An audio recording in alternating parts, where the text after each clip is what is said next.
আমাদের শামীম ভাইয়ের সাথে যখন কোলাকুলি করি মনে হচ্ছে আল্লামা সাঈদীর ঘ্রাণ পাই। কিন্তু অবাক করা বিষয় হচ্ছে আমরা আজও জানি না আমাদের আল্লামার মৃত্যু কি স্বাভাবিক হয়েছে নাকি এটা পরিকল্পিত মেডিকেল কিলিং ছিল।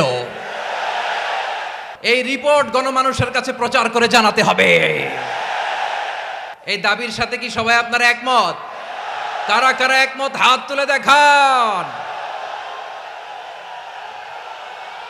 হযরতুল আল্লাম শহীদ মরহুম আল্লামা দেলওয়ার হোসেন সাঈদী রহিমাহুল্লাহ, ওনার স্মৃতি বিজড়িত আজকের এই ঐতিহাসিক প্যারেড ময়দানের তাফসিরুল কোরআনের প্রোগ্রামে সব আছে।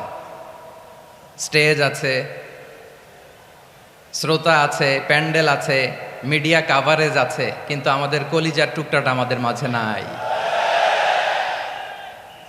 আজকের এই প্রোগ্রামে আলোচক হয়ে এই চেয়ারে আমি না বসে ওই শ্রোতাদের কাতারে বসে যদি আমাদের আল্লামার নুরানি চেহারার দিকে তাকিয়ে ওয়াজ শুনতে পারতাম, আমাদের হৃদয়টা ঠান্ডা হয়ে যেত, আমাদের তৃষ্ণার্ত হৃদয় শান্ত হতো। সব আজকে আছে, কি যেন নাই, ঠিক কিনা বলেন? আল্লাহ তাআলা প্রতি 100 বছরে একজন মুজাদ্দিদ পাঠায়, প্রতি 100 বছরে একজন মুজাদ্দিদ, যিনি সমাজকে সংস্কার করেন।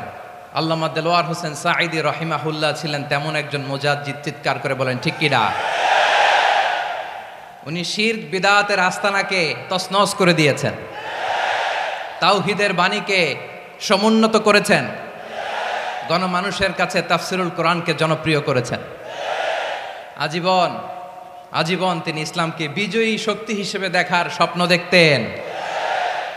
এত প্রাঞ্জল ভাষা, এত চমৎকার আধুনিক প্রেজেন্টেশন, গণমানুষের কাছে কোরআনের তাফসিরকে এভাবে জনপ্রিয় করে তোলার মতো ব্যক্তিত্ব আল্লামা সাঈদী ছাড়া দ্বিতীয় কেউ এই বাংলার ভূখণ্ডে নাই। এই যে তাফসিরুল কোরআন, এই যে টার্মিনোলজি, এই টার্মটাই উনি আসলে জনপ্রিয় করেছেন। আমরা আগে জানতাম না যে এভাবে তাফসির করা যায়, এভাবে scientific indications of the Holi কোরআনকে মানুষের কাছে পেশ করা যায়, এভাবে এত জীবন ঘনিষ্ঠ করে, এত ইন্টারেক্টিভ করে কোরআনের কথাগুলো মানুষের কাছে উপস্থাপন করা যায়। উনি অন্যায়ের বিরুদ্ধে সবসময় সোচ্চার ছিলেন, প্রতিবাদী কণ্ঠস্বর ছিলেন।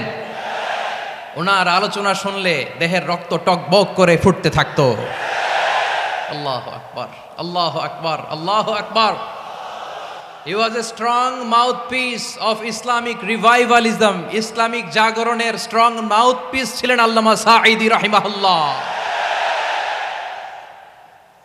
অনেক দোয়া পেয়েছেন, আমরা পড়েছি, এমন জীবন তুমি করিবে গঠন, মরণে হাসিবে তুমি, কাঁদিবে ভুবন। গোটা বিশ্বকে তিনি কাঁদিয়েছেন। আল্লামা যখন ইন্তেকাল করলেন, আমি তখন মালয়েশিয়া থেকে যুক্তরাষ্ট্রে একটা কনফারেন্সে যোগ দিতে যাচ্ছি, কাতার এয়ারলাইন্সে। মালয়েশিয়া থেকে দোহাতে নামলাম। দোহায় যখন আমার ট্রানজিট, তখন শুনতে পেলাম যে আল্লামা বিদায় নিয়েছেন। সোশ্যাল মিডিয়ায় শুনে বিশ্বাস করতে পারলাম না। মুহূর্তের মধ্যেই মাসুদ সাঈদী ভাইকে মেসেজ করলাম, উনি কোনো উত্তর দিতে পারলেন না।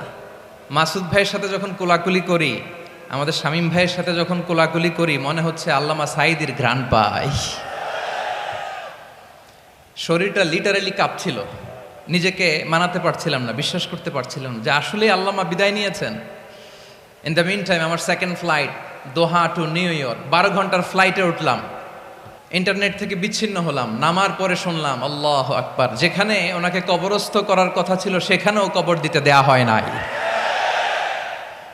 ছবিগুলো দেখতে লাগলাম, হাসিমাখা মুখ, হাসিমাখা নিথর দেহটা, মরণে হাসিবে তুমি, কাঁদিবে ভুবন।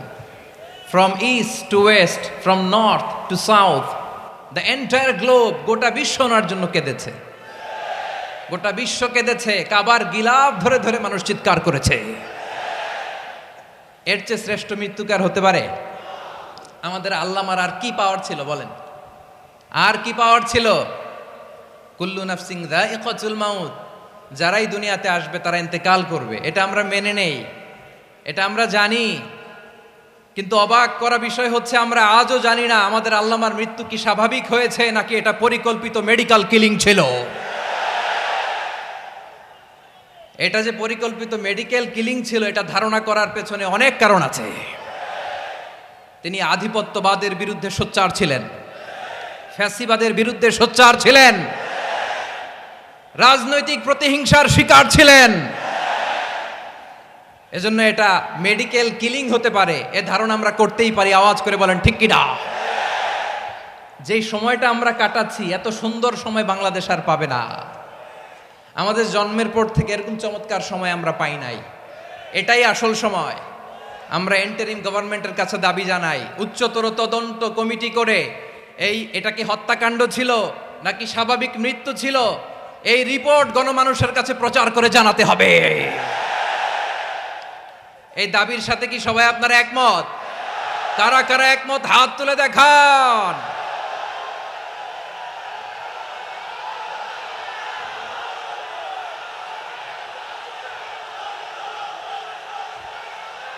আমার প্রিয় ভাইয়েরা, প্রিয় চট্টলাবাসী, আল্লাহ তাআলা তার এই মুখলেস গোলামকে তার জান্নাতুল ফেরদাউসের মেহমান হিসেবে কবুল করুক, তার জীবনের সকল খেদমাগুলোকে কবুল করুক, জান্নাতুল ফেরদাউসের আলা মাকামে তাকে মেহমান হিসেবে কবুল করুক।